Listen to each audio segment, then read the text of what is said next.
Hi, this is Eternal King bringing you another LOR video today. So I do apologize if my mic sounds a little bit different. I'm recording this at my girlfriend's place.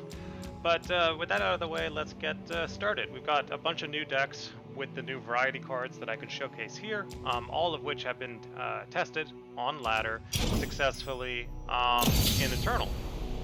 So first one is a deck featuring both Prototype Poropot and Horn Stormcaller. So this is Heimer Jace. Heimer Jace Shurima. Basically, you're losing out on Vengeance, but not much else from the Shadow Isles package for this deck. So 1 Thermogenic Beam, 2 Epic Scrap Traption.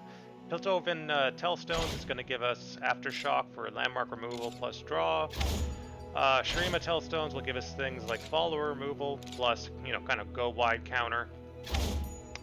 Pharaoh's Financier, Mystic Shot, Prototype Porobot, which is the new card, is going to give us free 6-cost cards, as well as a Chump Body that has a Tune and Elusive. Great Teemo counter for sure. Chamber of Renewal is a one-of. It's going to protect our Jaces and our Heimers from getting removed. Forge of Tomorrow, it's just free mana discounts, and we're not as, into the one-drop spam that, a more tempo-oriented deck like Jace Lux is. Right Negation as a one-of for counters. Assembly Line, going wide with the 6-drop spell, very good.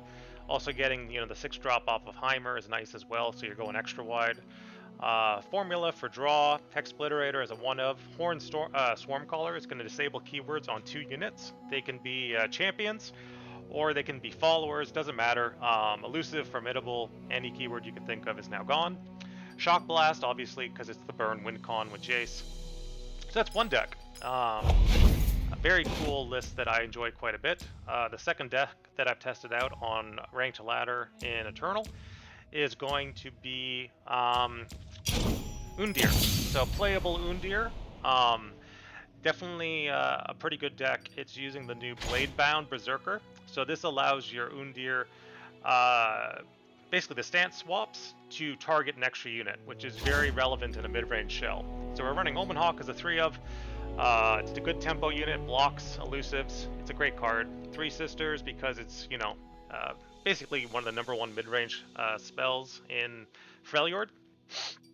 Ballistic Bot, again, it gets big and it summons a generated card, which you'll see why that's relevant later. Inner Beast creates a stance swap. It's a good trick. Mystic Shot, of course, amazing staple card. Creates a stance swap. Scholarly Pioneer generates a created card, and it's also just good for staying alive. Blade-bound Berserker, again, I've explained. This is a Victor deck, so Victor will discount all of your stance swaps. So your stance swaps will either cost 2 or they will cost 0, depending on the circumstances. He also discounts all your other created cards as well in this deck, which includes things like the 3 Sisters, the Ballistic Bot, again, stance swaps I mentioned, cards created by Scholarly Pioneer, basically everything. I have 1 Bone Club because Victor and Undir are going to get Overwhelm, and they're going to be big, but also Blade-bound Berserker is going to get Overwhelm, and we can make them extra big with Bone Club as a one-of. It's like a spicy 1 card to have in the deck. I like it quite a bit. Harsh Winds, staple card.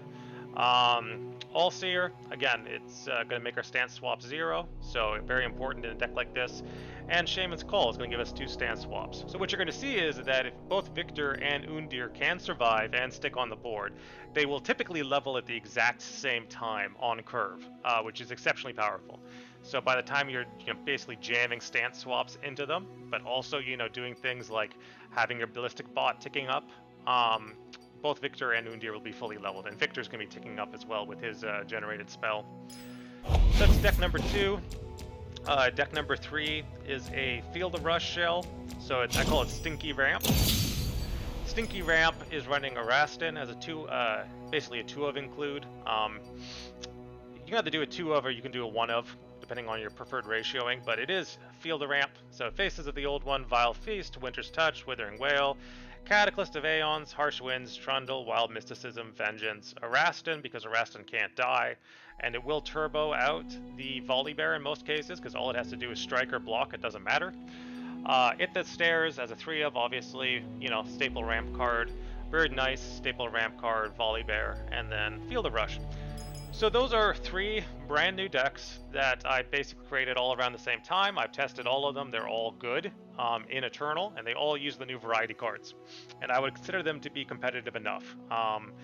You know, you think about decks like Azir Aurelia right now, and Azir Aurelia is actually, you know, statistically not doing amazing. I believe it's at like 52%, but it's very hard to know because you look at Mastering Runeterra, there are no valid Eternal stats right now for ranked on Mastering Runeterra.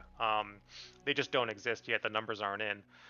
You look at Runeterra AR, they have stats for like 4 decks, and that's it. And that's not enough to go by in terms of anything, really. So there is no proper stats for Eternal right now. So you can either take my word for it that these 3 decks using the new variety cards are powerful, or you can test them out for yourself, or I can record gameplay of me using these decks on Ranked Ladder and winning games. Either or is fine with me. Alright, this is Eternal King, signing out.